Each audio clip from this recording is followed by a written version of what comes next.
9 a.m. on Phoenix FM. Good morning. Exodus 23, verse 2. Do not follow the crowd in doing wrong. When you give testimony in lawsuit, do not pervert justice by siding with the crowd, and do not show favoritism to a poor man in his lawsuit. This is a reference, my guess, to Kalumbila. What are your thoughts of the mob justice, that killed an innocent person? And when we talk about mob justice, this has been going on for many, many years. Thank you very much, Ambassador. It's a pleasure to be here. And good morning to our listeners.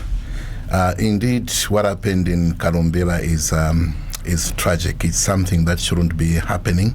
It's something that we should not be tolerating or allowing.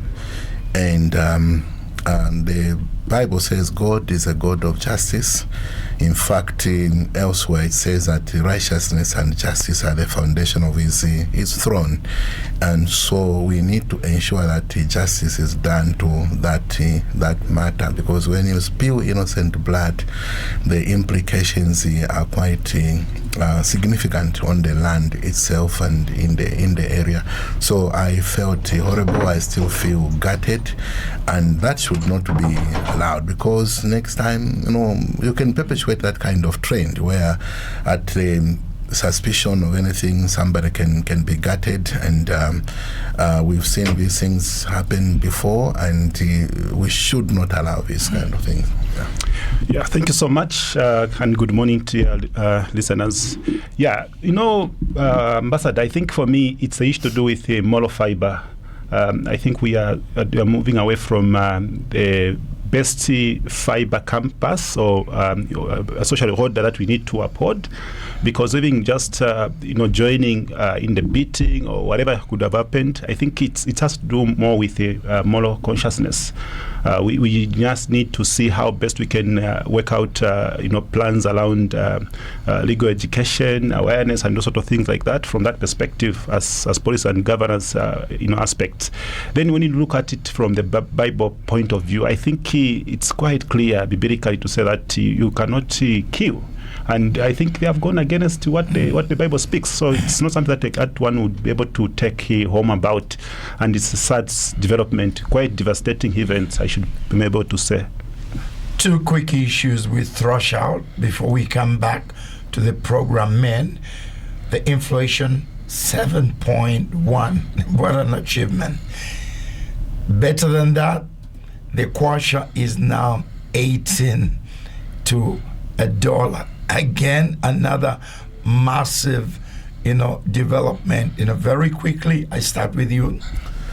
Well, I'm happy we have an economist, Kelvin. I think he has better insights, how the internal workings are. But obviously, inflation is a cost. So when it comes down, it helps to moderate the costs. And then with regard to the kwacha appreciation, yes, it's very significant.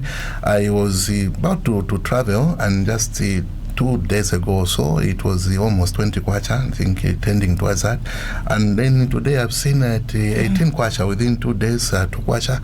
So I'm not, Aren't you shocked? And before Kelvin comes in, what is the implication, on your sector, the fuel sector? Well, of course, the pump prices, fundamentally, they are supported by the exchange rate and the prices on the international market. So if the kwacha appreciates, the dollar loses value, then your exposure to a high price is moderated. So if it is at that end and we are about to see a new price, then obviously I think the industry might not see a higher price increase as it's supposed to be because of where the kwacha is sitting. But there is something which also happens on the ground, because when a price has been, like in the paper, we see 18 kwacha, but if you go in the banks, when the industry goes to look for the dollars to import the fuel, they don't find, in most cases, the price that is announced.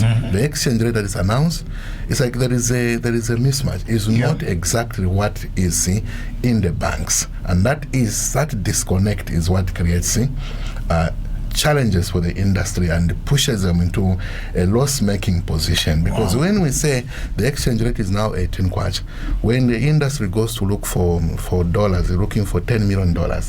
Let them find it at 18 kwacha. Absolutely. But if they find it, the banks are selling it higher, or they cannot find it, then it becomes a problem. It means they are not able to benefit. The consumer might benefit, but the industry itself is not able to benefit because it will be plunged into a loss making. Those are some of the concerns. You economists, send numbers, don't lie. Okay, so the effect that we are seeing in the kwacha is coming from different complementing factors. Number one, we've got strong copper production, which is taking place, which has actually been able to be sustained right from the last year's performance. Much to this also, we have seen also a combination of Bank of Zambia intervention, especially when it has even now gone toward the 18 kwacha. Obviously, it's from the backdrop of what we saw in the geopolitical tensions, where we are hoping that we can now save some effect that can come in the next pricing cycle. So what is basically playing as mechanics here is that we are basically trying to work out a system where we can sustain the movement so that it does not jump over 21 kwacha or 20 kwacha slightly. So what is also relating to the inflation also is that once we see kwacha moderating with this good effect in a way, it's also moderating the inflation that we have actually been able to see. So on the percentage or inflation pack, we are also having a good effect that is coming from the kwacha's appreciation. Then on the overall, the inflation reading, which we are seeing coming to 7.1 as for this particular month, is basically coming as a result of production output that we're experiencing this period around. So that is quite seasonal, I should be able to mention. So meaning unless maybe we also make some contentment around production and post-harvest, then we should be able to see that this can sustain. But as it is right now, we are playing with key matrices to see that inflation does not go out of the roof, maintaining it within policy corridor, and obviously also looking at kwacha to sustain it with the support of the copper production, which is basically quite important from that perspective. The issue that has been mentioned, that the pricing is not in tandem with the trading price. Okay, so what is happening with inflation in terms of relating to price output effect is that we are basically sustaining the price from sharp changes. Obviously, we know that inflation is just basically a rate at which the speed of goods can actually be able to move. So meaning we have got on the personal level or at household level, we are putting that disposable income aspect, meaning we will not be able to see any extra expenditures on the household spending patterns. Then when you look at the businesses, obviously we are creating that predictability sense of life where we are able to predict in the business in terms of how the investment pattern should be able to turn out. So it's basically just anchoring the expectations. So we should not be able to see anything that can sadly come as a shock in terms of pricing factors. So we are creating that's the stability balance right now with that range. I believe. Do you believe in what Kevin has said? Yes, I believe from Chandley Moore. This is the Friday edition of Let the People Talk. We coming back with the topic of the day. For kindly taking away the thing I had, 'cause it could have hurt me. Protection don't feel good in the moment, but looking back, wasn't trying to be disrespectful. You know I'm stubborn, I never would have let go. But trust is hard with a broken heart, but with you, I finally learned. It felt like you didn't come through for me when you didn't do exactly what I wanted, but you always give me what I needed. Foolish of me to box you in. The shape of my broken heart didn't leave you much room, but you always give me what I needed. Oh,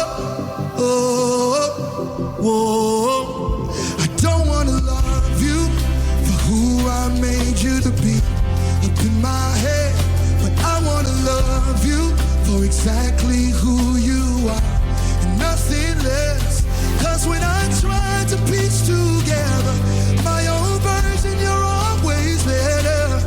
But trust is hard with a broken heart, but with you, I finally learned. Felt like you didn't come through for me when you didn't do exactly what I wanted. But you always give me what I needed. Foolish of me to box you in. The shape of my broken heart didn't leave you much room. But you always give me what I needed. Oh, 'cause you know.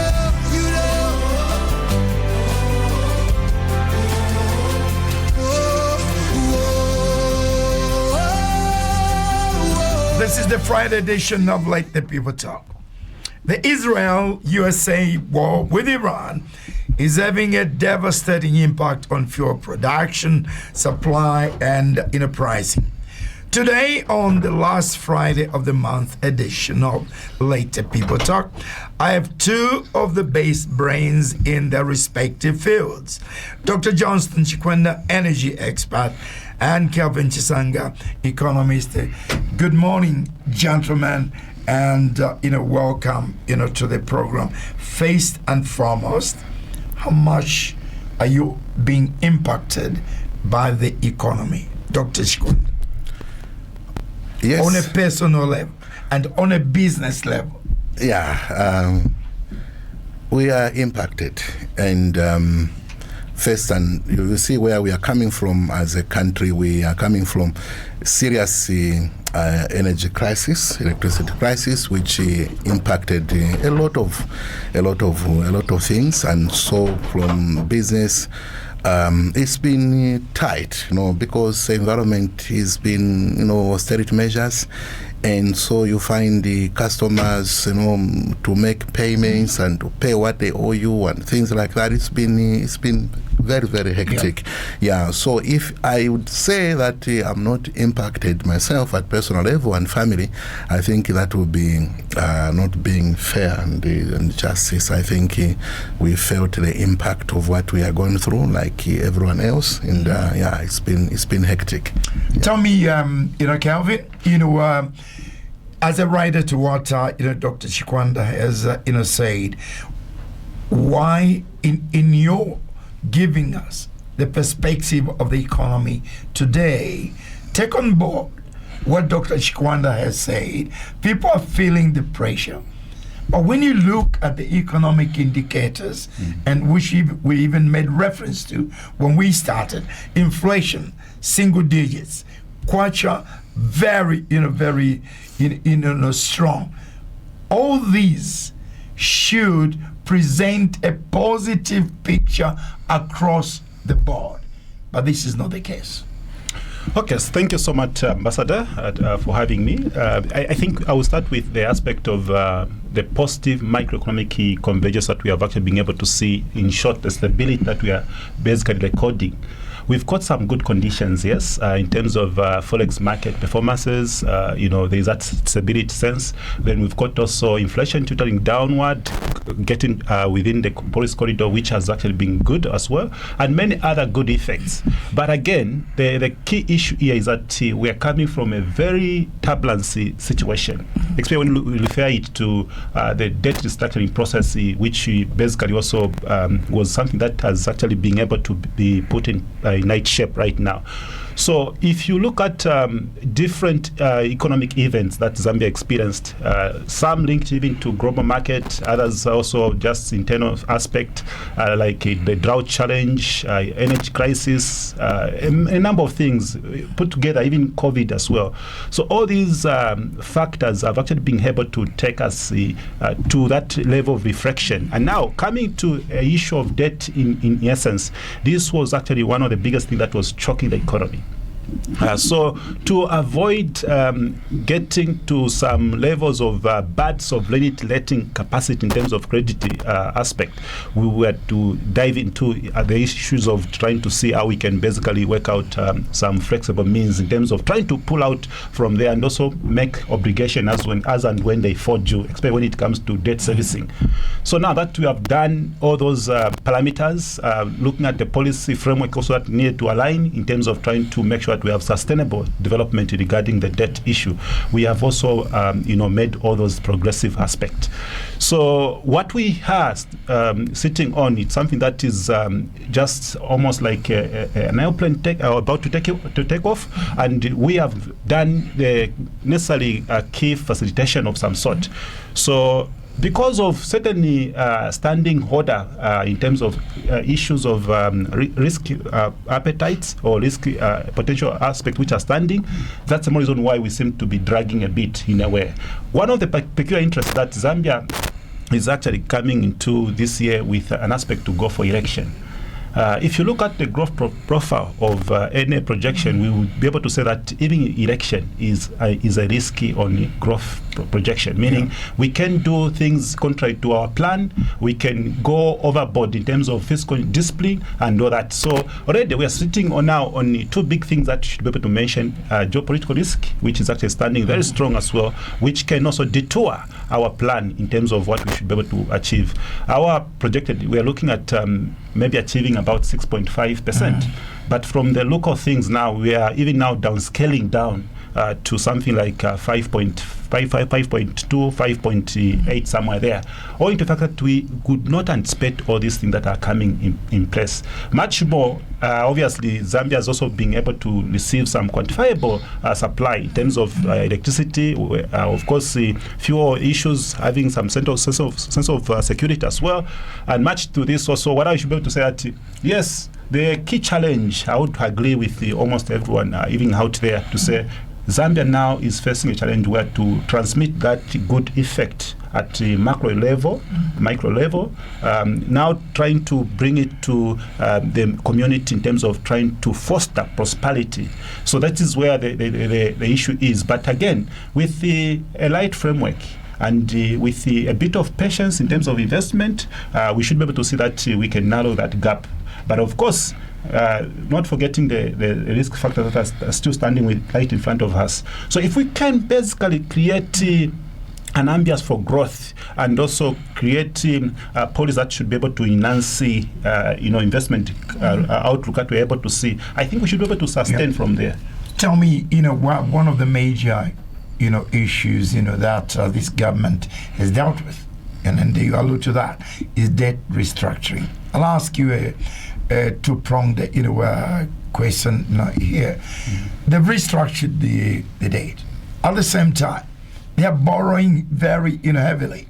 We don't really see where this money with their borrowing is going to, which sectors the money they are borrowing is going to. That's part of the question too. Nobody has ever answered this question.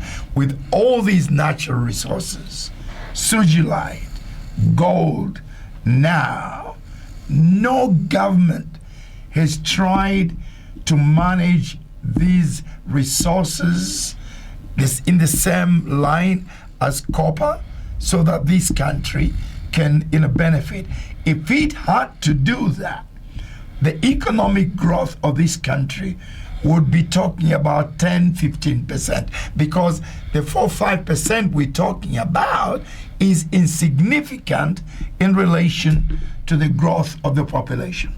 Very quickly on that. It's true. Though the population growth rate is standing at 2.3% per annum, but again, also with regards to your question, in reference to the aspect of why are we going with the more debts when we are basically in debt ourselves? I think clearly I would say that we have done substantially very good in terms of trying to flip the coin in regards to the type of debts that we should now be having. I expect that we are creating more good quality compared to what we had.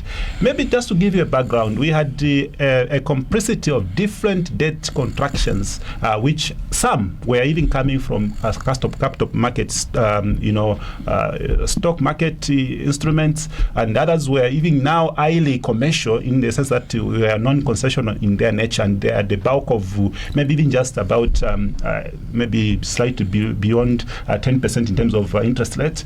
But what we should be able to do with a template that we have also been able to work out with the IMF is to look at debts that should be able to be almost close to 0 percentage, or somehow if they go higher it should be 2%. So that is what we're trying to do, to exchange the debt portfolio from high interest paying, and also create more what we call moratorium to pay much longer compared to the way we are required to pay, because obviously the economy was in negative. When the economy is performing negative and then you are required to service debts, obligations, it becomes relatively difficult. Just like maybe the context of what we should be able to say, when the budget is running in the national budget structure, we are spending about 40% in terms of the servicing. So now with the negotiation, we have got a breather. That's the reason why you see the free education getting about 2.5 pupils right to school, then employment of about 41,000 plus. Those are the issues that are basically coming as good effects which are happening from that point. I'm not speaking as speaking on government side, no, but I'm just speaking from my professional, and this is what basically has interplayed from there. Yes, we've seen some trunk roads being worked on. We've seen some economic roads also being worked on in a way, some of them that are also on PP model, and also seeing the improvement in the ethical conduct within the governance system. So that man also is going through there as well. I'm going to ask, I know we will be getting back to you, Dr. Chikwenda, when we start specifically talking about your sector, but I want you to participate in this. He's talking about the saving from data restructuring, which is going, mostly to social sectors. As a business, person, wouldn't you have loved a balance? Some going to the social sectors and some going into economic sectors. That is part of the question, Doc. The other question is, there's no doubt this country has become one of the most attractive investment destination to the foreign investors. You can't say the same about you, the local investors, who are not enjoying the same benefits that foreign investors are enjoying. Two important questions there. Yeah, I think you are very right that the country has become more attractive, and I have seen at ZDA significant investment commitment in billions actually, which is coming in. Yeah, but the local investors, people, they're also taking up their space. I've seen a lot of activity, but obviously when you look at when you compare with foreign investors, they come with a lot of maybe arbitrage and a lot of support from their countries of origin, which in most cases is not the case for the local investor. We have institutions like the Citizens Economic Empowerment, which is supposed to help, but again, maybe going forward, we should be trying to create a balance so that certainly maybe conditions that are more favorable, like affirmative action, are reserved for the local people. I say this, for instance, in my sector, to subject maybe a local investor to the same that an international investor goes through, maybe you might want to repivot that, because they are high barrier, it's a high barrier industry. So if you want to see more of your people participating in the energy sector, for instance, it's a high barrier industry. So government may wish through affirmative action, see what interventions can be created to ensure that the local people are well scaffolded, well supported, so that they're able to stand. But if you leave them on their own to, it's to find their own equilibrium, they may get swamped by the international investors. So I think affirmative action is going to be something that we need to pay more attention to that. The saving of the money, wouldn't you like most of this to go to economic sectors? Well, obviously, I know that I've also been asking myself to try and track where the loans we have borrowed, where the money is going to, but the savings cannot be, underplayed. It's been quite significant, and when you look at 2 million kids going back into school, that's major. When you look at the rate of civil servants that are being employed, I think that's also significant. It's going to capacity building, But in terms of pushing to economic sector, obviously, I know the cake is never enough, but you'd want to see something coming to certain sectors as well. Absolutely. Incentives, Calvin, businessmen are complaining, again, more or less the same question, that there's an imbalance. I was reading an article the other day that a business investor in the economic zone has been given a 12-year, tax holiday. I mean, really? If this is true, is that fair when we're supposed to be getting a tax from the investor, maybe in the next 2-3 years, after inception? That's one question. The second question is about trade. I know Africa is not an island. We have to trade with everybody. Now our biggest trading partner is China. Shouldn't we complement that, Calvin, and enhance trading among Africans, inter-African, trade? Shouldn't that be the starting, point for Africa and indeed Zambia? Thank you so much, Ambassador, for that question. I think in my own view, in regards to the MFES tax holiday, I took very quite interesting interest just to underscore what has actually been able to play out in that deal. The beginning point, first also, I must have to mention that I think our media, in essence, they are not helping us to cover the key details of what basically goes out there. So this has come as a blanket cover to say there are incentives, but there are also things that have actually been put in place. My study of things around these incentives, that it's only allowing for five years in terms of duty import, then zero tax on dividends, and also zero corporate tax, meaning these three things are the only ones that have been given that leverage. Then the mechanics around this is one, we are trying to gravitate toward the industrialization. So meaning when an investor comes there, when he's importing, remember I mentioned of the import duty, he is only allowed about 4 things that you need to import at zero tax. 1, raw materials that they're complementing to make things there. Then 2, machinery. Then 3, some other, complementary machinery that can also be there. So basically just about 3 or 4 big things that are basically given that zero tax for them to work out things there. The main aim and overriding factor here is, 1, is to create that industrialization appetite, meaning Zambia, as it's going to, now connecting to your question, connecting to the second question, as it's going to play into inter-market or inter-regional market where we have to trade with each other in Africa, Zambia should be a stronger base in terms of industrial activities. So we can only drive when we incentivize at the inception. So that is what we're trying to do from that point. Then on the flip side, the tax holiday has got certain safeguards. That taxi interplayer agent should not source things outside Zambia, which Zambians have. So you should support strongly Zambian SME. That speaks now into tax bracket for the SME, speaks into revenue. And then the other aspect is to make sure that that investor, when they bring their own expertise, they should have transfer of knowledge to the local people at a certain point, which means some expertise will have to leave at some point, meaning Zambians will take up that job.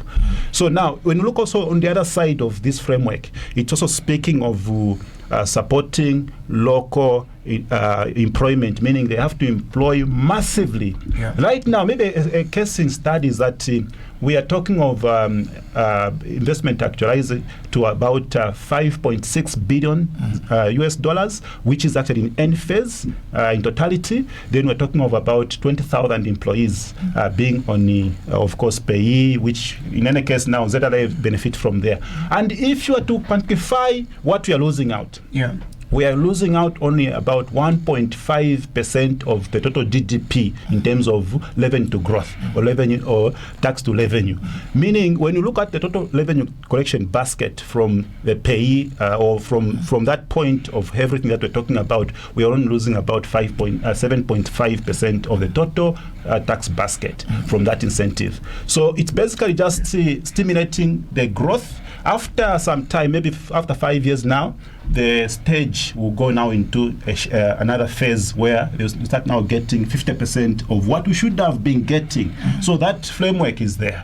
So that is what is actually there. So to lump up everything from that point where it's just coming as a blanket cover, I think that is where it is wrong. Very quickly, the question, I think we missed, why is this government not taking advantage of the massive resources they can get from Sujilai, they can get from gold? The Ghanaian president was here recently, and he talked about the massive money Ghana is getting, 10 billion, I think, in a couple of months. Why are we not doing that? Okay, so and also why are we not taking advantage of the benefits from copper, electric, cars, AI? Are we short of thinking capacity? Okay, so this one, I think I'll lump up with the two more, the Inter-Africa as well as China, trading weight. So the reason why we are not basically taking full-scale participation in our local mining industry because of the initial plan around the mining sector. And again, what we have done to ourselves is that because of the political tenure that comes with an aspect of trying to make things quicker, the high expectation with the voters out there is quite something that obviously disturbs the economic structure. We can start doing things slow by slow, but there is an high expectation. And we are linking it now to cost of living. So if you find that in the midst of what you want to build, and some projects, they are quite longer in terms of trying to actualize effects.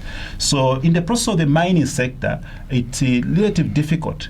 If maybe you can allow me to take 1 or 2 minutes here. Yeah. What I'm trying to put across is that if you look at just in the recent past, maybe 2 or 3 years ago, Zambia's economy was in comatose.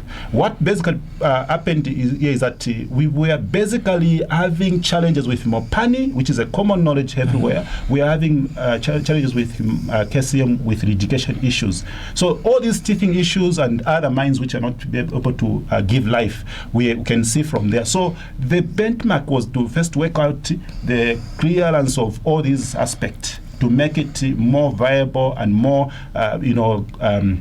strong platform for us to actually make things work out from there. So now that we have to attend the mining issues, we iron out all the teething issues. So we seem now to be on a one step ahead. So now the next part of what we should be able to do is to now start getting or attracting investors that should come now and start interplaying into value addition. And that is the next stage, of which I understand that the key factor, even when it comes to China, we were trying to see how best we can align now with the China in essence, of course, based on the physical performances. Our debt issue, I'm going back to the debt so that you understand it from that point. We've got a larger chunk with China. And what basically plays out here is that wherever we've got Chinese mining paying tax, they have first to go into dollar. By then, to dollar change from Chinese. They are supply. Here is a situation where they are supplying to China. They get their Chinese currency. Now they convert it into dollar. Then from dollar they pay Zambian government. So to avoid all these overlapping factors, and yet Zambia's got debts direct with China and some other Chinese creditors out there. We've now made a leverage to say, look, we can basically accept tax in Chinese currency, so that it avoids exchange losses. It gives us leverage also to actually, if you want to buy something from China as a government or as a country, in a way, we should be able to just use that chamber without having had any difficulties. So now the situation is, we're not going to go entirely with China, though there are geopolitical tensions or issues that could actually also arise from there, but we are trending it very carefully to a point whereby even when you look at the composition factor of tax receipt in terms of exchange market, we're talking of dollar sustaining 60%, we're talking of about 15% with the Chinese currency. Then Kwacha now is given strength also to interplay into this, meaning Kwacha is occupying about 25%. So what we're trying to do is to avoid, in fact, even this answers even in the question of forex market. The forex market is not having high demand appetite for it. Based on the dollar's demand, factors that we have actually been able to see over time. There is now a less demand because we are basically having Chinese currency to pay this. If we didn't have that channel, we would have been forcing and pressurizing dollar. But now we can have leverage to go even to other currencies so that we can actually be able to pay. And that's the situation. Dr. Chikwenda, do you tend to feel, that these economic gains are not interlinked with other economic sectors? Here I'm talking about a chain here. What am I saying? I feel other sectors should have been benefiting from this economic gains. For example, the mining sector now is the major economic resource. Shouldn't you have liked the government to enhance artisanal performance or any sector related to the mining sector? Shouldn't schools, universities be investing more in recruiting, in giving, more places to engineers in these mining sectors? I hope you understand what I'm trying to say. I see a broken chain here. We're not interlinked so that, there are benefits from the gains of the mining sector that should spread to interlinked sectors. I think, the best way I can answer that question, Frank, is looking from where we are coming from. We went through very challenging patch, from especially the debt that was choking us. I think this thing has been labored a lot. And so when you're trying to fix something, you move in a systematic way. You do a lot of housekeeping issues to lay the groundwork, and you take out first of all what was choking you in order to free the space. And you stabilize the tax regime, especially around the mining. I know we had some inconsistencies in the policy which affected some developmental programs in the mine, like exploration and things like that. And they have long period of time to begin to give more results. Some of these interventions that we are seeing can see results almost immediately there and then. So my understanding is that as we are correcting the situation, you begin to see more linkages forming to support other sectors. You cannot crack the entire silver lining at the goal with one silver bullet. So the whole puzzle, the whole thing will be shaping out To bring an economy to where it's supposed to be or to renovate it, I don't think you can achieve that within 5 years. It's a longer period. So during this period, you will see some things looking like they are being neglected or not much is being benefited, but ultimately things will begin to inform and iterate into other sectors which might need also to be supported. You people who are informed are able to appreciate this. The majority of people who are electorate are not able to appreciate this. Why? Lack of information. Is this something that is missing? Yes, of course. We've talked about communication issues. Communication must be in a language that people understand, that people appreciate. This has been talked about many times, not just in a broad sense, of course, the economy, but also in other sectors like the energy sector. We have said, look, we need to use language which people understand and appreciate what exactly is going on. So I also feel that we need to do much more as a country in aligning and repivoting information in a way that the ordinary people on the ground will understand. There's a massive disconnect with what is happening on the ground and the progress that is being achieved. It needs to be consistently explained to the people in a language that people understand. It's very, very important. I'll be coming to you very shortly, Calvin, to ask you what it would take for this economy, these economic indicators, to be felt, to be translated, into lower, prices, and how resilient, this, economy is. Before I do that, Dr. Chikwanda, your field again, energy is very, very key. Is this absence, I think that's the word, absence of load shedding, we more or less back to normal? Can this be sustained, or is this artificial because of the elections? Is this 24-hour power, going to be, sustained? I want you to be frank on this, because I honestly don't know suddenly what is happening, where all the problems have disappeared too. Yeah,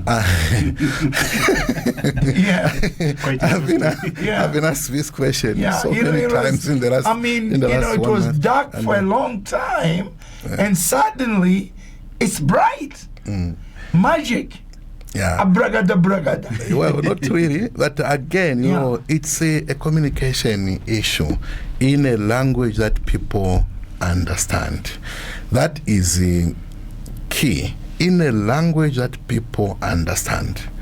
When you see most of our communication, they are in English. We use a lot of technical jargon, and the bulk of the people there, they don't understand. I have even mentioned, even to Zesco, that look, you have got retail customers, 1.5 million people, of which the bulk of that, they're in these compounds where they don't perhaps even know how to read the English, they don't have access to newspapers, and so on and so forth. So we need to innovative ways of communicating to the people that we make them understand. Zambia consumes about, at peak demand, we're still sitting around 2,400 megawatts, which is maybe 225. And when you look at when we were in load shedding, what had happened is that, yes, we lost water, so we were importing some electricity. And we have increased the importation of electricity. I think importation is sitting almost 600 thereabout megawatts. And then you have got Mamba, which uses coal, that is 300 megawatts. When you add these two, already you are sitting at about 900 megawatts. And then Zesco itself, even when we had almost reached our knees on the ground, we were still generating something.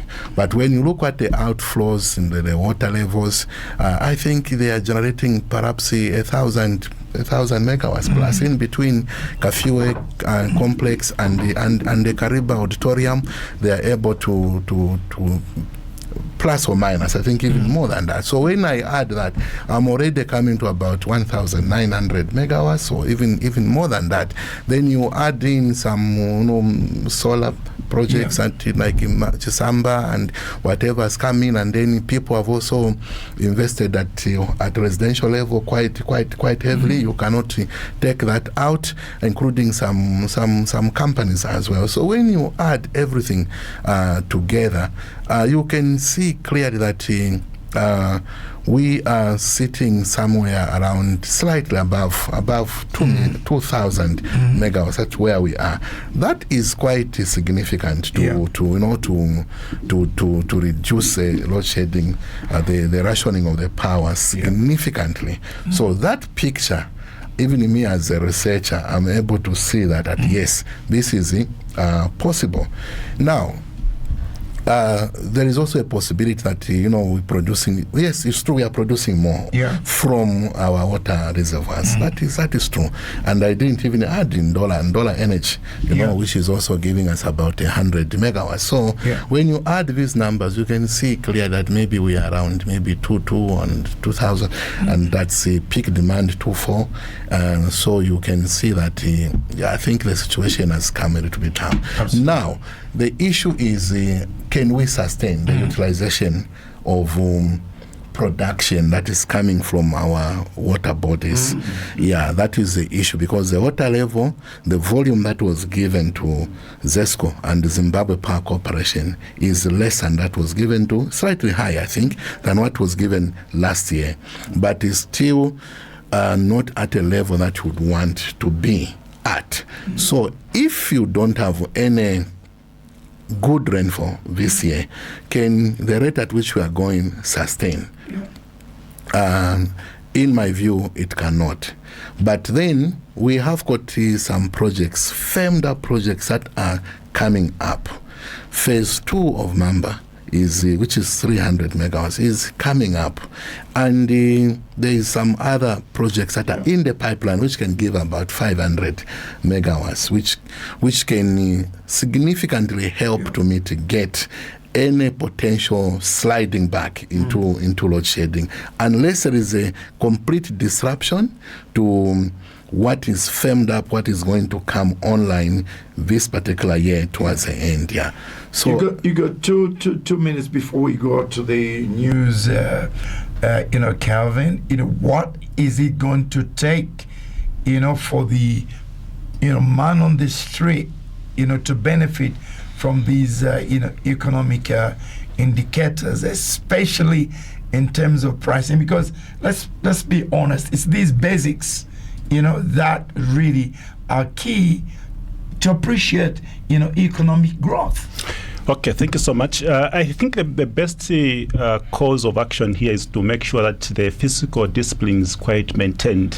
We do not need to have some habit of extra expenditure when it comes to this, especially if we reference to the aspect of public expenditure columns. We should not be able to please the voters in a way, because obviously what is supposed to happen that the budget should remain quite intact as per the projected figures.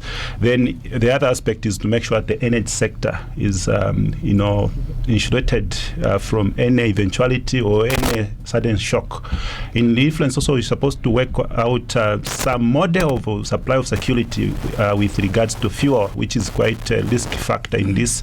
Then we need to make sure that the exit market is sustainable as well, with that prediction that we need to anchor from that perspective. Then the other bigger part that I should be able to mention, that Zambia should have a credible election, free and fair election. Then we should be able to see that some of these things will start falling in place. Yeah. Yes. All right. We are talking about economic issues, and when we get back in the second part, we'll dedicate most of the time to the impact of the Middle East war on oil production and supply. We'll also talk about illicit flight or foreign exchange. They try to give it a good name. It's actually stealing. $3 billion disappear from the country every year. My guests on the program this morning, Kelvin Sanga, who is an economist, and Dr. Johnston Chikwenda, who is an energy expert. We go to the news. Join us in the next 10 minutes or so. 30 years of hits, talk, and real moments. The 28th Annual General Meeting of the Copperbelt Energy Corporation PLC CEC will be held virtually via Zoom webinar through the CorpServe EAGM platform and physically at CEC Ravens Country Club on Friday, the 27th of March 2026, starting at 8:30 hours. The registration window for the virtual AGM participation will open on the 9th of March 2026 and will automatically close at the commencement of the AGM on 27th March 2026 at 8:30 hours. To register, go to eagm.corpservezambia.com.zm/EAGM and follow the steps. You will receive further information on how to join the meeting. To sign up on the AGM platform, you will need your Lusaka Securities Exchange LUSE ID, phone number, and a valid email address. If you experience any problems during the AGM or require any assistance, please call the number provided in your registration information for immediate support. For detailed registration information, please visit our website at www.cec.com.zm or our Facebook, Twitter, and LinkedIn pages. You may also refer to the press for registration details. The annual report will be available on the company's website, where members can download or print it. Printed copies will only be provided to members who request them. Requests must be made to CorpServe Transfer Secretaries by calling +260 950 968 435 or +260 771 881 287 or by emailing info@corpservezambia.com.zm at least 14 days before the AGM. CEC, your partner in energy. The community news is brought to you with the compliments of National Milling Corporation. National Milling Corporation, Zambia's pride nationwide. Chongwe Council installs 49 boreholes. Mpolungu wetland farming areas to be identified. To present the community news, I'm Lusovilo Gondway. Chongwe Municipal Council has installed 49 boreholes across all 21 wards in the district. The project, aimed at combating persistent water shortages in the area, was implemented in 2025 using the Constituency Development Fund, CDF. Assistant Public Relations Officer Cecilia Musonda has told Zanis that the boreholes have eased residents' struggles with limited access to safe water, especially in remote areas. Ms. Musonda has further assured that the council remains committed to improving water supply and sanitation services in the district.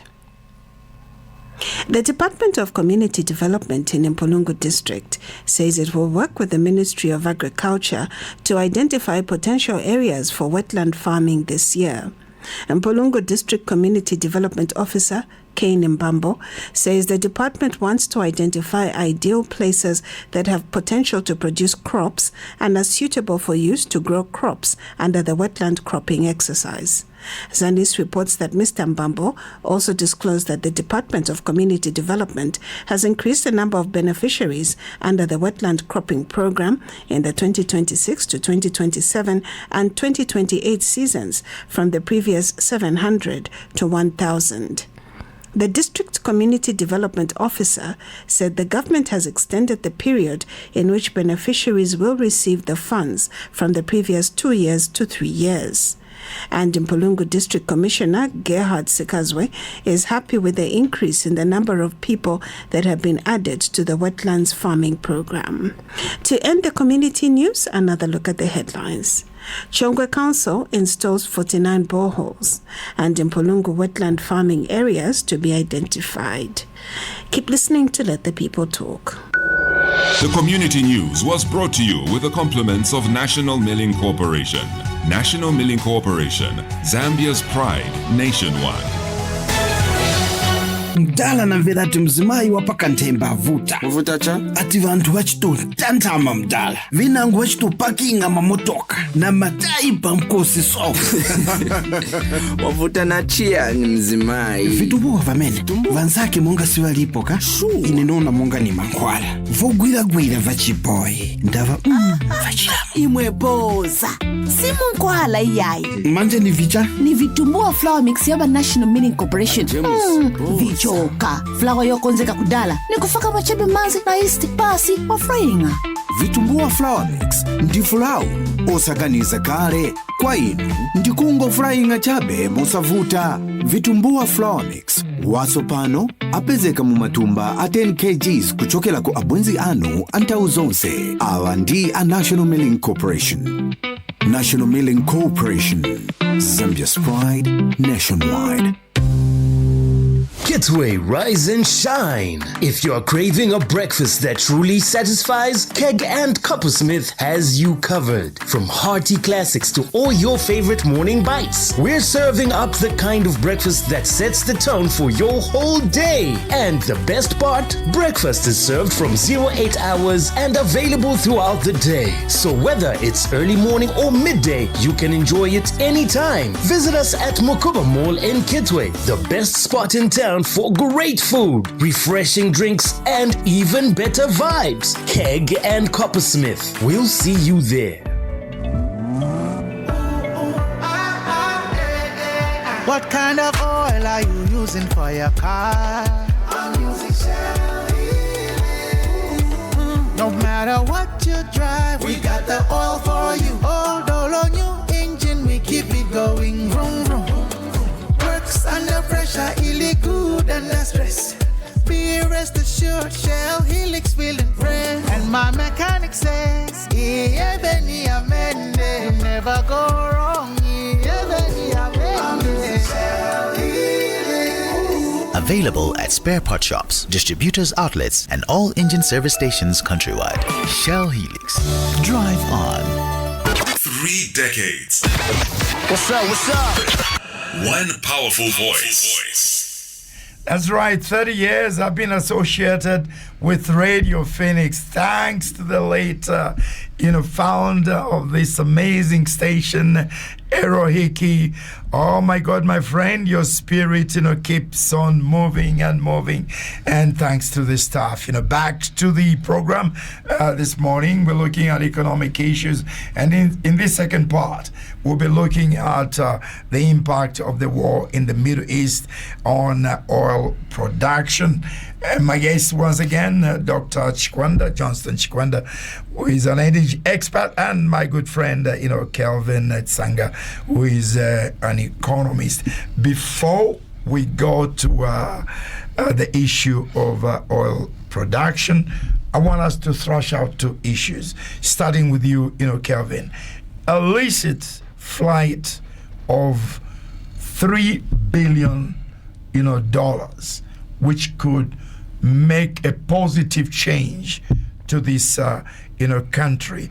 I want you to clarify what exactly goes on there.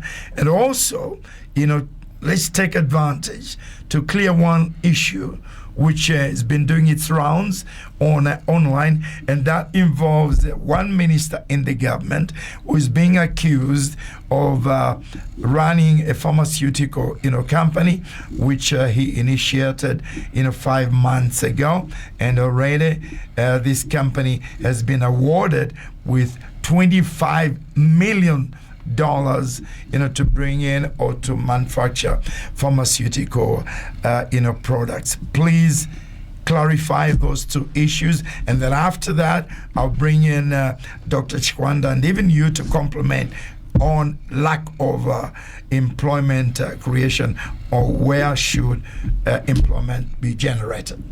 Thank you so much, Ambassador. Maybe the beginning point, I also have to floor a disclaimer, because many times people would say, you're speaking for government, you are speaking for this party. I'm very neutral in terms of political support. I don't support any party, but I do my profession correctly. Welcome on board. We all accused. I'm accused of all sorts of things. Others have even said that UPND cadre, but I don't know how UPND looks like, So maybe the beginning point is that in difference to the aspect of what we call economic leakage in regards to the report that has actually been going on through the auditors general, or even the financial intelligence, I think it's very well understood to say that missing or going with this aspect of economic leakage, it is something that has to be looked in a different way. One, we are not talking of siphoning that as an umbrella figure.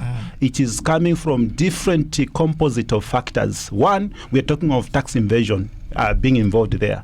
We are talking of corruptions of some sort happening there as well, and the declaration of duty or any other tax issues from that perspective.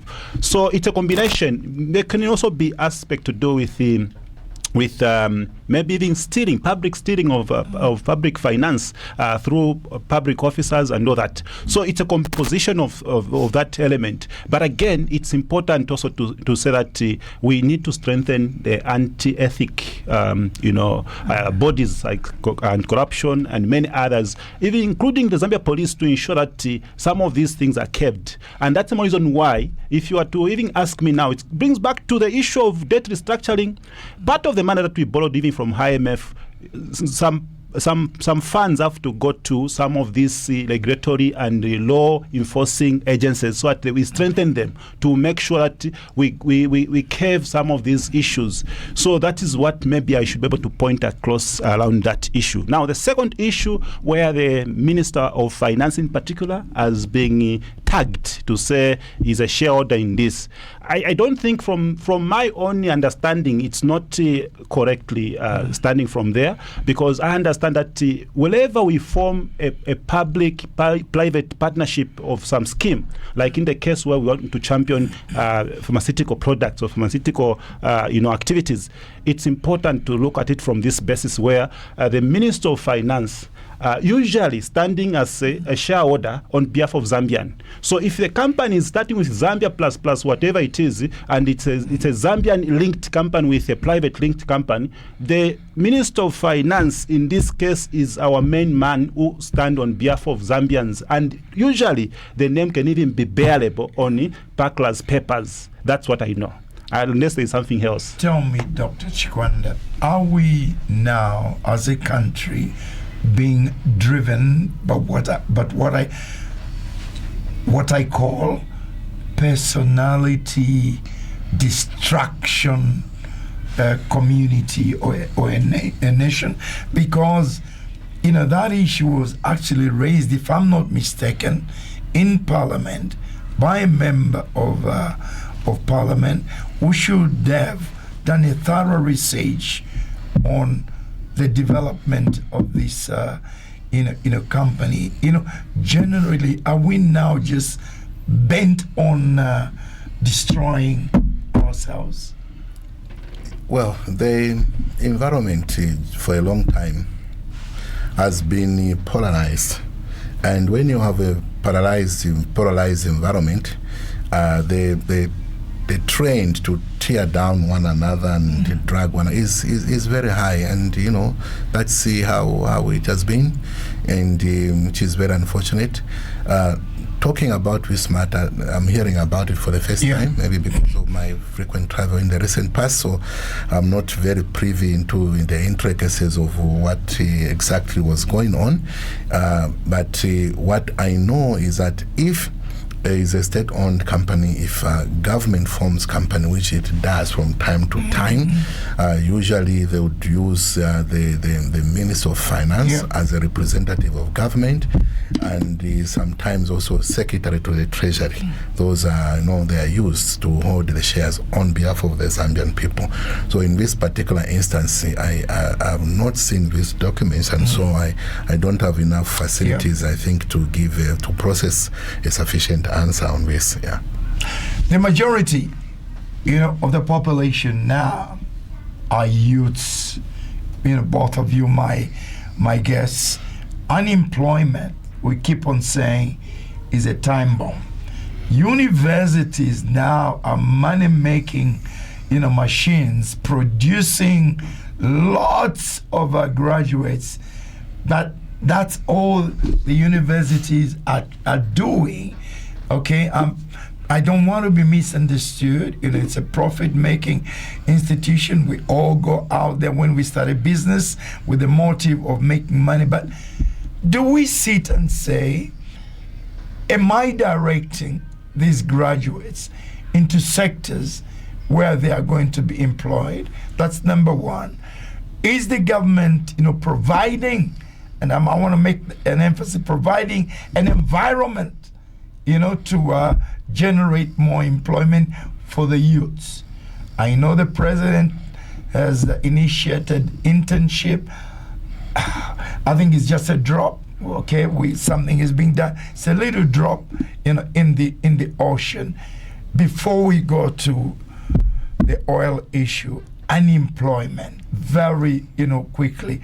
What can be done, especially in an economy that is supposed to be growing? Doc. Yeah, I'll say something, and I think Kelvin will also chip in significantly.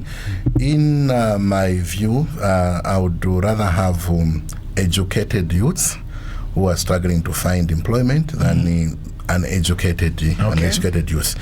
Now, the issue of job creation is really, really topical, and it's a big issue that you cannot underplay.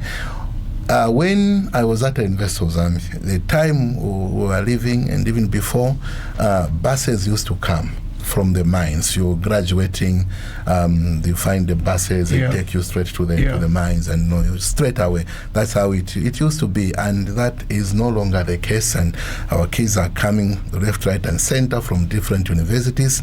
The pace at which we are producing them is more than the pace at which they are being absorbed in the industry, and so it falls to the same. You grow the economy growing at a rate that is significant to start translating into tangible, greater opportunities that can be absorbing them. I see opportunities around the SMEs, because SMEs are the backbone of an economy. If you support the SME segment, believe me, you can create a lot of job opportunities, because one person has got 2 jobs, 3 jobs, 10 jobs, 50 jobs, and when you aggregate all these SMEs, and when you look at the companies that are registered at PACRA, and you come up with a framework that, look, just each of you, can you employ 10 people? This is what benefit you are going to get. This is what we are going to do, the incentives. If you can employ so many people, you can really absorb quite a lot. I know it will still be a drop, because there are a lot, but the SME still gives a landscape which is better for job creation in the country, and agriculture as well. Agriculture, that one definitely, it employs a lot of people, and supporting it further, it can also employ a lot of people. And then into your minings as well. As the mines are growing bigger, and we need to see a lot of internships being absorbed. The issue of internship, I think this thing, maybe it needs to be supported by law.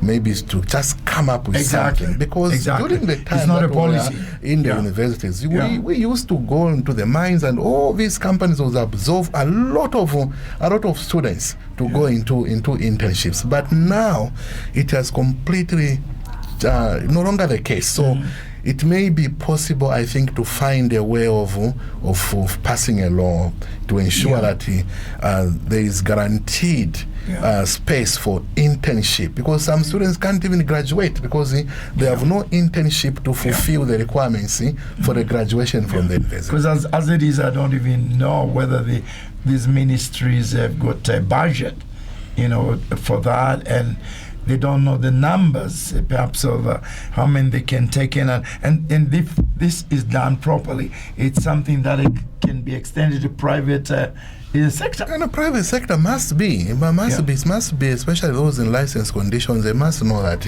you must be picking up students for internship, because some of them, the courses that they are doing, they can't find the practical exposure within government setting. It has to be in the private sector. If it is those that are in the mines, those that are in the energy sector, in the manufacturing sectors, they have to be absorbed as interns into those private sector frameworks, because government is not doing those kind of things. Absolutely. So we have to leverage and enforce this across the entire economy. Gavin? Thank you so much. Ambassador, we are sitting at 11 million working population in the country. And again, also what we have, people that are in informal employment, about 4 million, leaving a serious deficit of about 6 million unemployed. That tells you to say that our economy is not moving as fast as we should. And again, the issue of course, where we are coming from, the background is something that we should also be able to look at seriously, and now we should be able to sustain. There are a lot of a number of significant aspects that we can actually be able to point at as well. One, our education framework has not been able to give that good output in terms of matching industry requirements. That has come out to be a very key factor into this. Then two, we have not been able to incentivize the private sector very well. Even the kind of Zambia's budgetary, aspect, the implementation of the budget takes about 50% of all its total budget into wet bill. Already, that's a serious misnomer. We should be able to have at least 25% of people working for government, meaning we need to have a big chunk of people working in the private sector to interplay. Then this is what is actually even connecting to the 24-hour continuous process of economic learning, meaning we need to have that model of continuous learning of productivity so that we can actually be able to meet up the demanding pressure needs. So with what is happening right now is that we basically need to find some policy levers that should be able to speak of stimulating private interest. And again, maybe the typical example here is that we are talking of energy at some point. The energy sector in itself has a lot of challenging factors. We also touched on the aspect to do with the mining. The reason why I'm talking about this, energy is a key enabler that multiplies good effect across many sectors. If we do not have a substantial impact being created from the energy sector in particular, then you have a repercussion in other sectors. Then when you talk about mining is a baseline for this country in terms of supporting Forex, in terms of supporting GDP profile and everything else. I will also refer to agriculture. Agriculture has got more numbers in terms of employee or staff complementary, but the challenge that is there, it still pays very low compared to the mining. Yet the mining, which is doing very well, which is a bigger share of our economic aspect in terms of performances, is not able to absorb a good number of people out there.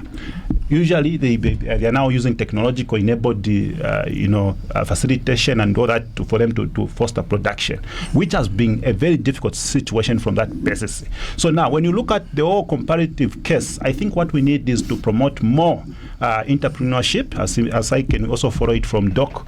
But again, we need also to look at how best can we create a strong capital formation. Zambia has got a very poor finance system which does not give support for growth.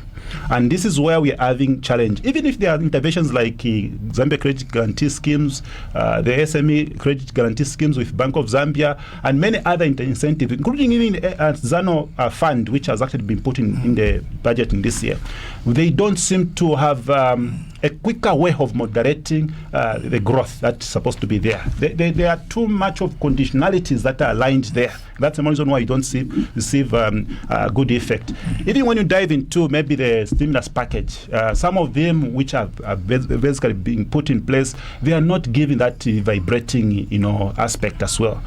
Much more when you look at the complexity of licenses on the private sector, even as an SME, for us to champion the entrepreneurship development here, we need to look at the stock of policies that we have put in place. If anything, we need to have one single file in terms of police, licenses, so that we should be able to avoid these, challenges that we face most of the times. But again, it becomes difficult. Maybe an interesting component here is we've got a Ministry of SME. What are they doing? Most of them, if I were to tell you the assessment that I've done for the past 4 years now, they are being more only business development services as opposed to pushing the policies. You see, that is where the lack is. And again, if you look at it critically, Ministry of Commerce and the SME, they are still overlapping functions. So that, again, brings a problem. How do you grow SME when you've got these issues which are not matching up from there? So those are issues that we've actually been. So it's important to look at how best can you stimulate the private sector investment, put incentives that should be able to speak, especially when you know that this is an emerging enterprising agent or SME. It's important to look at it from that perspective. So that is what has been causing this issue. Now, the solution, of course, to look at creating export facilitation, ensure that we go into validation across all the key sectors. That will create jobs, and that's what you need to do. Right, Dr. Chwanda. I'm not underplaying this segment of the Middle East war, and I'll just combine all the questions into your 5-6 minutes presentation. Was this war necessary? Who are the players involved? Who is being engulfed? I like that. Who is being engulfed in this Gulf War, in the oil production and supply? What is the impact on the world and Zambia in particular? What is the response of Zambia? That is what you're going to deal with. And then after that, Calvin can talk about the impact on the economy in the near future and distant future. 5 minutes on that. I think I've made it easy. I think that is not fair. I've made it easy for you. That is supposed to take us a whole day. I know, discussing, but combine it in maybe 6-7 minutes, so that people can call in after that. Yeah. Well, first and foremost, the wars in the Middle East have been raging for a very, very long time, from the olden days of the Babylonian empires and the Persian empires, the Byzantine empires, the Ottoman. They keep on repeating. The pattern there is very, very deep, which is very complex to even understand. And of course, Iran has been accused of enriching uranium to make nuclear bombs, which is beyond what them are saying is for civil use. But the accusations are that you want to create nuclear bombs, and so that threat cannot be accepted by certain countries and the international community. That is where things are starting from. And so reports emerge that they are within a short, few breaths before creating a nuclear bomb. And so there were some interventions which took place, and some attacks upon it. And you see, Iran, in trying to defend itself, has made a lot of what we call horizontal escalation by attacking the neighboring countries, and which has created the conditions for a global conflict, because the conflict is being globalized, so to speak. And when you look at the full impact of that war and where it is heading to, if there is no immediate de-escalation, the best way to describe is that it's simply an attack on humanity. I know we are concentrating on the impact on fuel, but there is much more than that, and I'll get to that. When you look at the Middle East is a market for Africa. It contributes 20% to the global trade on oil, but that same hub, the Middle East, is a hub for beneficiation, meaning what they are known for, the crude oil, the gas, they beneficiate it. So it goes to say that the Middle East is also a hub for the supply of petrochemicals. And these petrochemicals, they go to the agriculture industry, they go to mining industry as well. And so it's threatening food security, because the petrochemicals that are supposed to be coming to the global economy, they are not coming. The fertilizer, which is supposed to be coming to the global, is not coming. Even for countries that blend their own fertilizers locally, they still get chemicals from there, which they use in the blending facilities. And so the entire situation is such that not only fuel gets impacted, but also critical chemicals that go to supporting the agriculture sector, fertilizers and the sprayers and mining reagents and mining solvents, so on and so forth, including what goes to semiconductors, the gas which goes to computers and phones, and the plastics as well, the polymers which we use for making all plastic products. Comes from the Middle East and partly from SA. Now, there is an impact reaching us and the rest of the world arising from what we are not able to get from the Middle East. But also important to look at how the Middle East also is impacted, because that pathway, the Gulf of the Persian Gulf,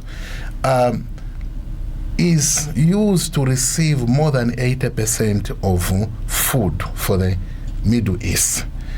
All the countries that are there, more than 80% of the food supply is through that corridor.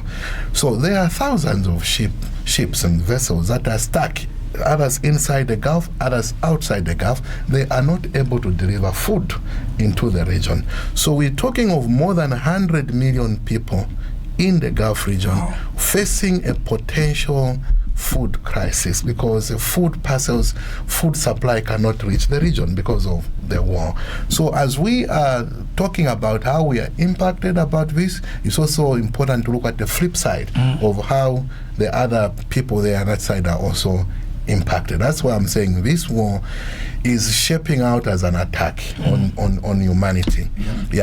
So coming now to our situation, in fact, before I even come to that, we are praying and having our fingers crossed that the fiber optic cables should not be tampered with and cut, because these cables that run from Europe, the internet cables in the Mediterranean Sea, in the Red Sea, they go into the Persian Gulf and they come out to go to other Asian countries around the globe. They are lying on the seabed in the Persian Gulf there, in the Strait of Hormuz, which is a very narrow path. And as mines, land mines, sea mines are being placed there, things are exploding there. Intentionally, if those cables get damaged, or unintentionally they get damaged, then the global internet can just go down in a very significant way. It involves a lot of things, finance moving transactions, money, and all those things can get affected.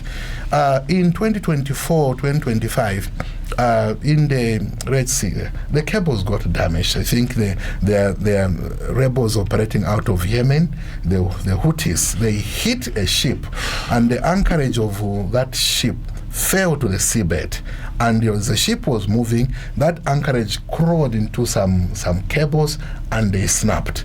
It took 5 months to repair those cables, because the ships that repair these cables could not even get to the place because of security concerns. Right now, companies that repair also these sea cables have declared force majeure because they cannot go into that side. More than 20,000 personnel, they are trapped. The crew for the ships that are trapped there, more than 20,000. They cannot leave the place. So it's massive. It's not something that can be underplayed. Now, coming to fuel, where we are most interested, perhaps for our context here, although we should be worried about petrochemicals as well, and mining reagents as well, and is that more than 85% of countries have so far increased pump prices significantly, and the gas. It is just a question of time. Even for Zambia, we should brace as a country for this to happen. It's not something that you can duck, because we have very, very little options as a country to duck this kind of a crisis, because we don't produce crude oil in the country, we don't produce gas, we have got poor intra-Africa trade, so we don't get from Angola, we don't get from one another. Reserves. We don't have any strategic reserves. We have a lot of tank farms across the country, but it's a stock in there which is supposed to sit as a strategic petroleum reserve. That we don't have, because we don't even have a policy which is supposed to inform and guide how you are going to manage your strategic petroleum inventory. The stock that we are talking about, and for a long, long time, I'm very impressed that we were found with the diesel that can last us 2 months.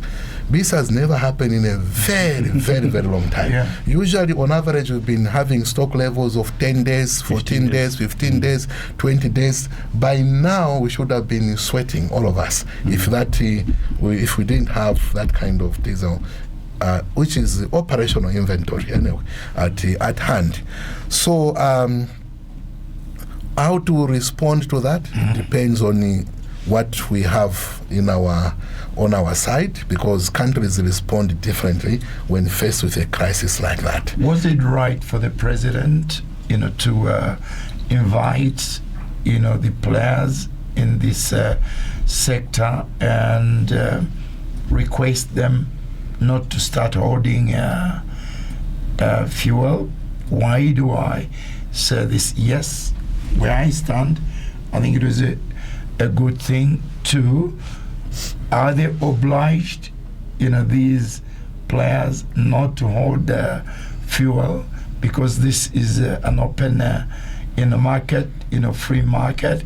If they're not obliged, would it have helped, to come up with, I don't know, I don't make laws, an emergency, law, STI, so that ERB compels these companies not to hold? Yeah. Before I, slide deeper into that, take a deep dive. Yeah. I want to state this, Ambassador, a crisis on petroleum sector, a fuel crisis, is worse than electricity crisis. Goes to when you compare. Because the electricity crisis, when you can go to neighboring countries to import. We have other proven technologies on the market which you can deploy, like solar, so on and so forth. But when it comes to fuel crisis, the options are very, very limited. You can't even go to neighboring countries if you don't have well-structured infrastructure like those that already have, like Angola. And also your neighbors will be sweating. And then you don't have other options that you can easily fall on.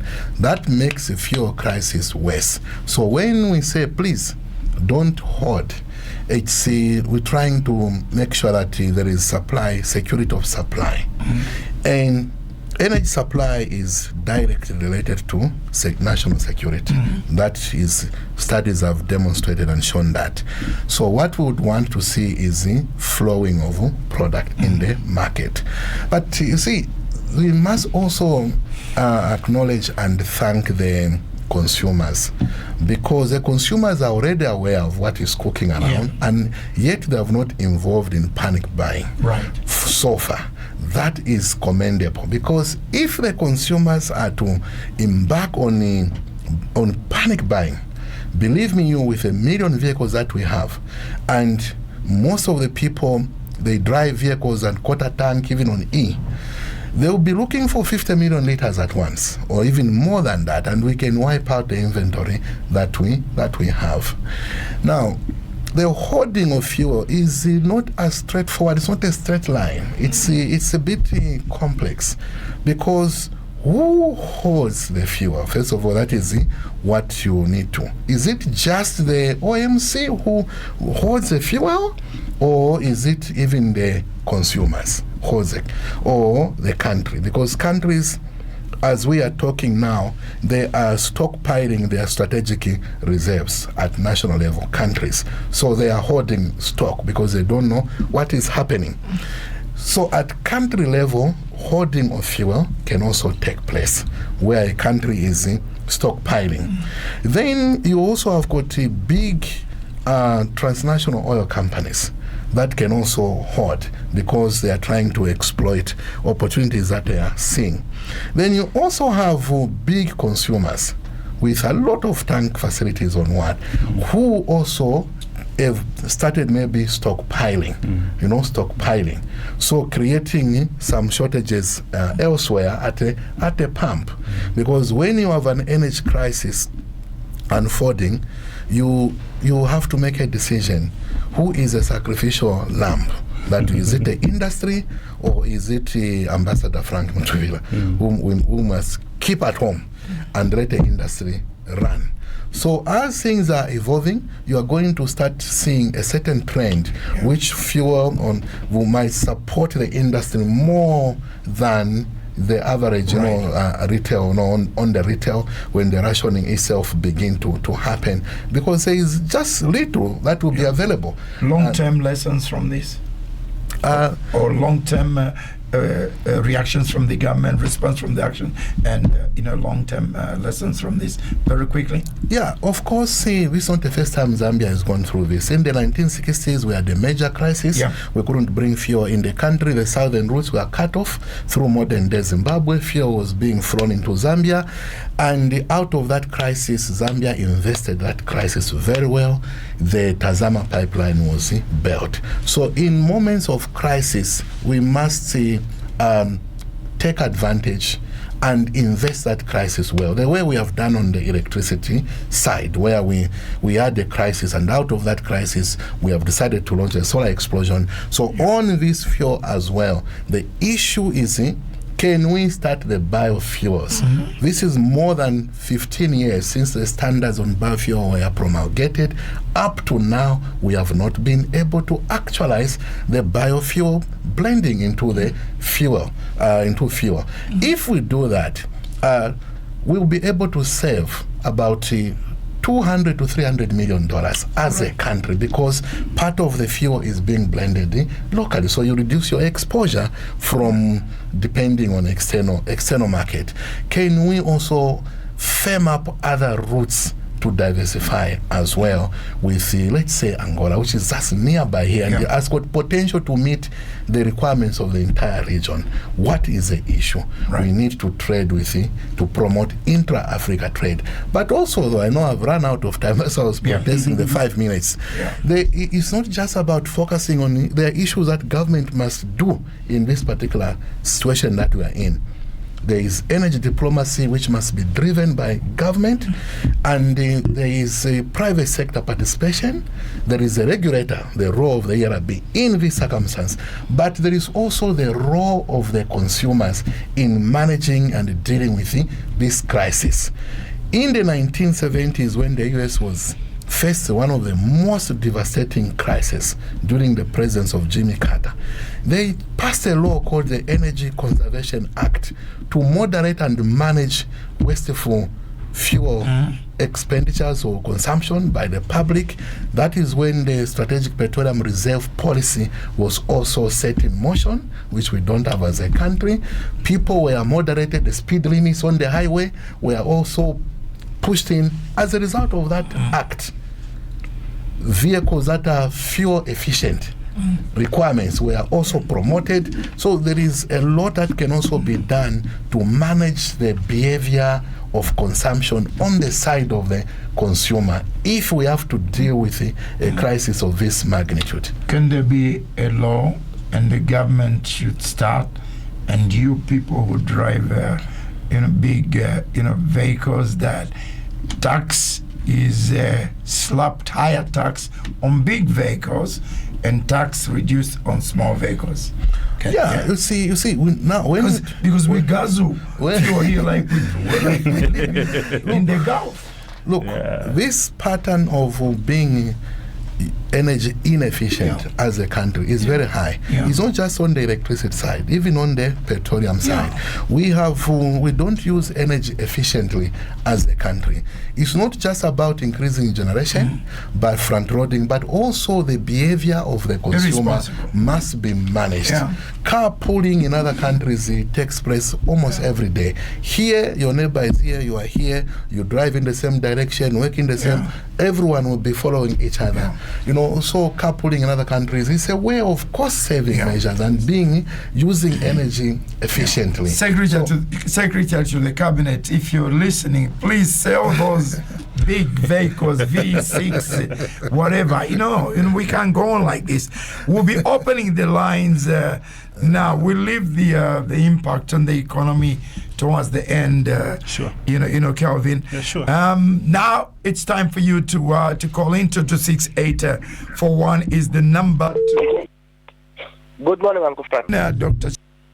who is the energy morning, expert, and Kelvin Sanga, who is economic advisor. Gentlemen. Yes. Frank? Good morning. Yeah, this is Peter. Good morning, our expert in the studio. Hello? Can you hear me? Yes, we're getting you. Yes, I just wanted, it's a concern. I've noticed with concern that we've got these filling stations which are close to residential areas. And in the past, this never used to happen. So what is your comment as experts? Is the law being followed, or is business as usual? And then secondly, is Zambia able to diversify in the energy sector? So those are my contributions. I need your comment from you as experts. Thank you very much. Number to call us. Good morning. Good morning. 22681. Good morning. I'm Godfrey calling within specifically Banana. My concern is about that Zambia is losing about 3 billion. Now, how can we lose like that lot of money without any concern of the authority, those who are in authority?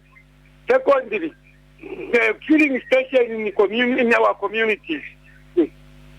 That is my concern. Thank you. 226841 is the number to call us. Good morning. Good morning. Good morning, Frank. Morning. Your question. Good morning, guys in the studio there. Dr. Proud from Garden.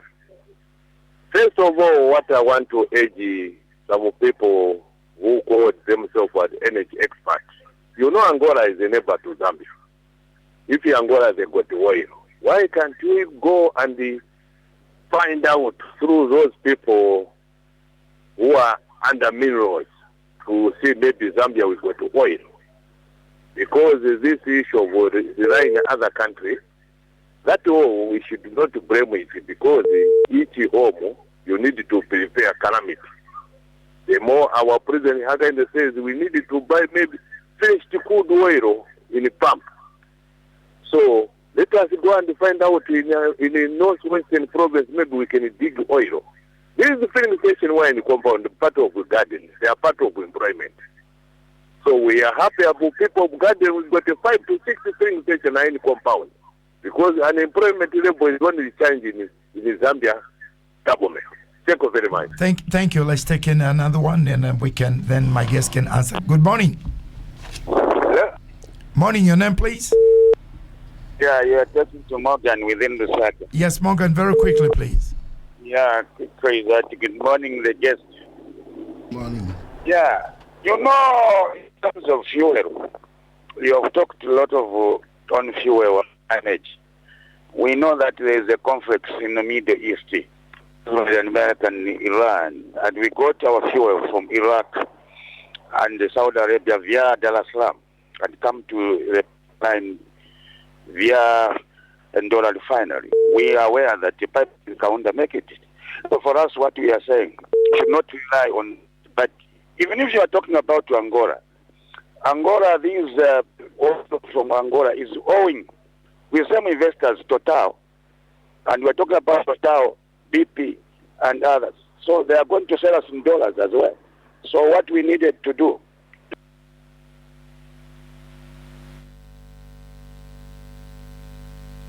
As fast as you can, so that we can, we can take in more questions.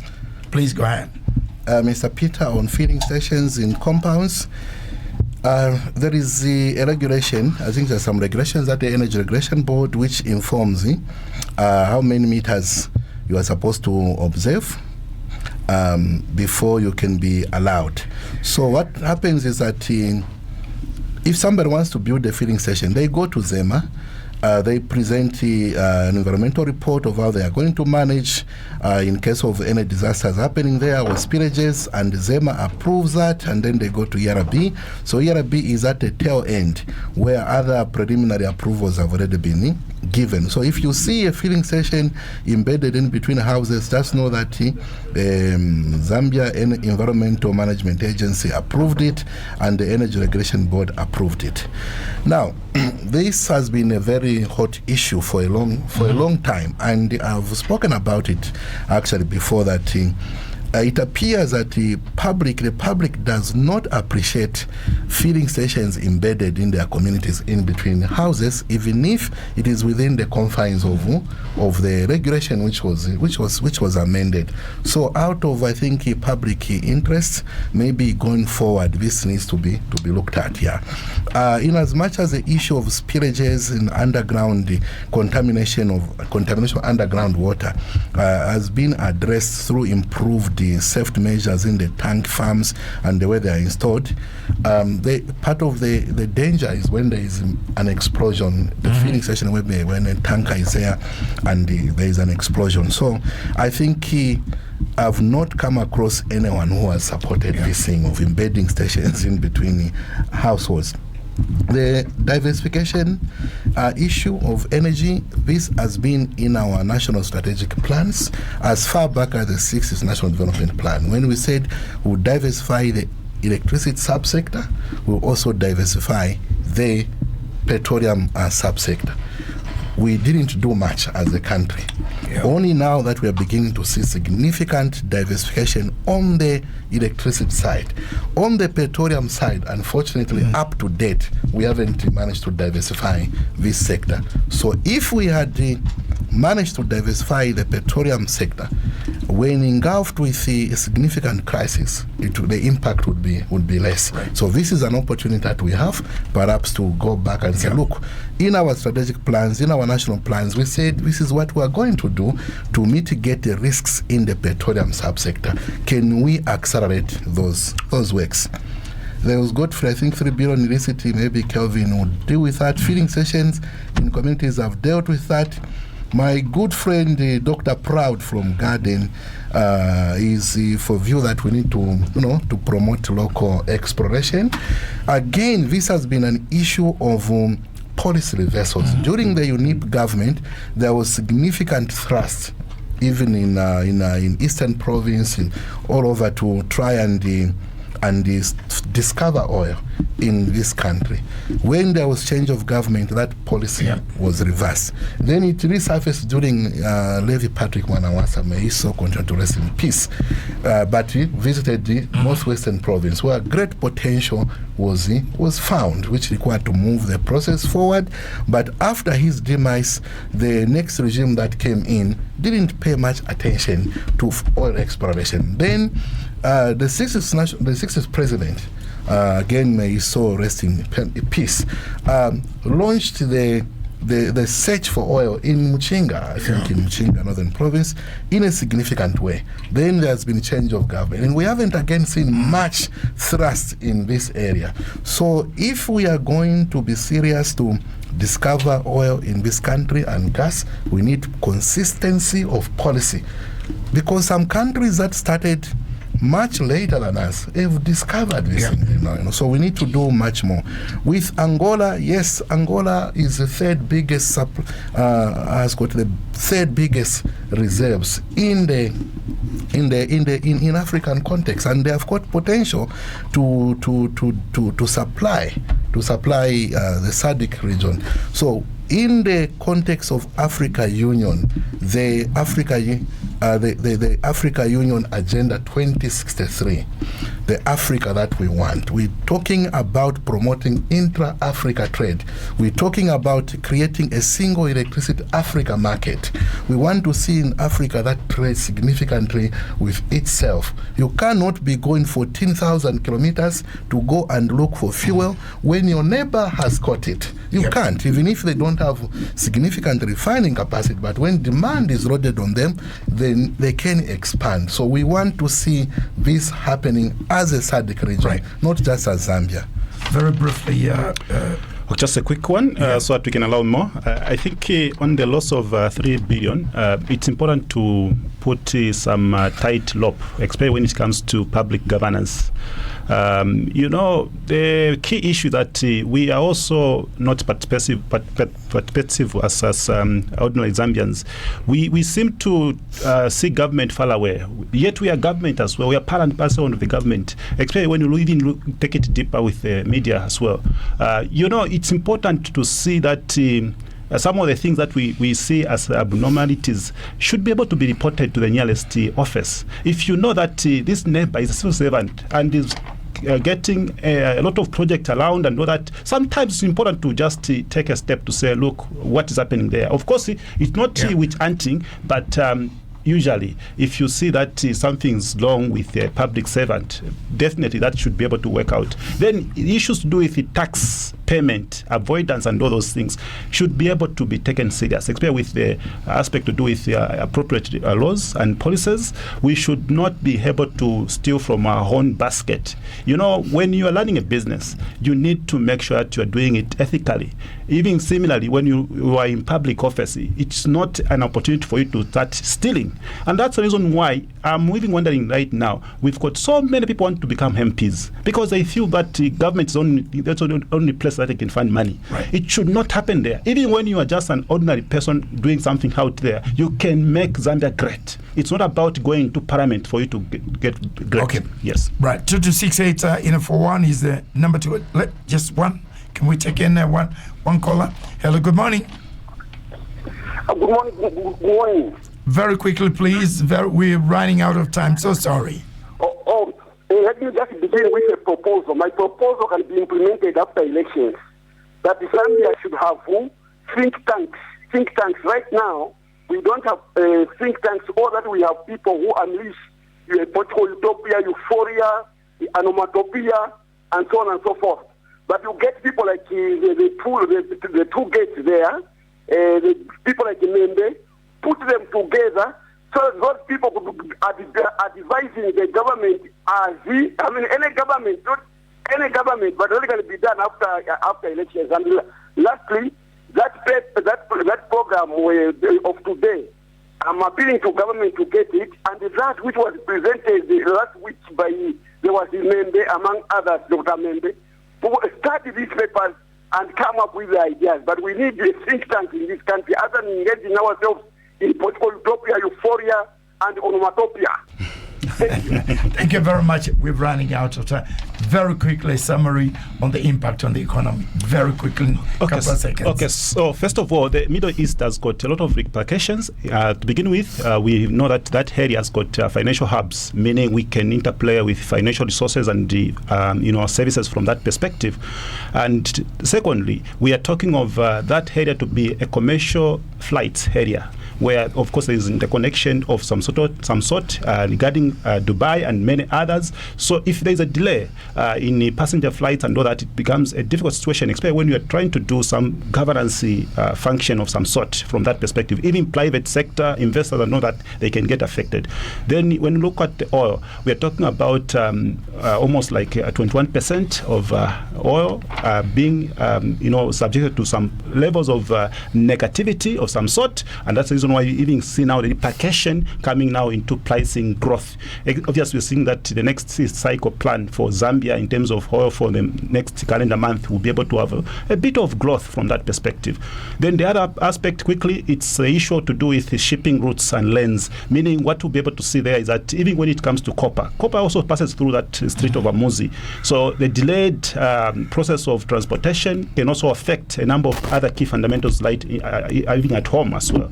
Then the last point, I should be able to mention that this is a standing potential inflation which is coming. So already that disturbance of oil supply chain, including petrochemical products, brings an aspect of inflation which is standing there. So the next set of inflation review or leading will have a triggered factor from that point.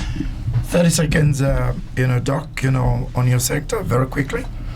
We must take advantage of the crisis and invest it well. It's not the first time that Zambia has gone through a major crisis, but each time we emerge stronger. We invested the Tazama pipeline at a time we couldn't even bring any single drop of fuel in the country. So even with this opportunity that has come, we must ensure that we leverage everyone. This is not something you can lump on one particular sector and accuse. The role of consumers when there is a crisis is very, very critical. We need to bring them on board, explain to them what we expect from them, how they should look at these things, and how they can help the process. The role of the regulator, the role of the media, the role of government. Everyone has got a role in dealing and managing a crisis, even as it is unfolding. It doesn't threaten just fuel alone, it threatens the food security as well. Thank you. That's it for this Friday. I'd like to thank my guests, Kevin Chisanga, who is an economist, and Dr. Johnston Chikwanda, who is an energy, expert. Have a wonderful weekend. Just an appeal to the politicians, please, refrain from too much politics. And can you give us some issues, economic issues, and solutions, to these countries, challenges. That's all. Have a wonderful weekend.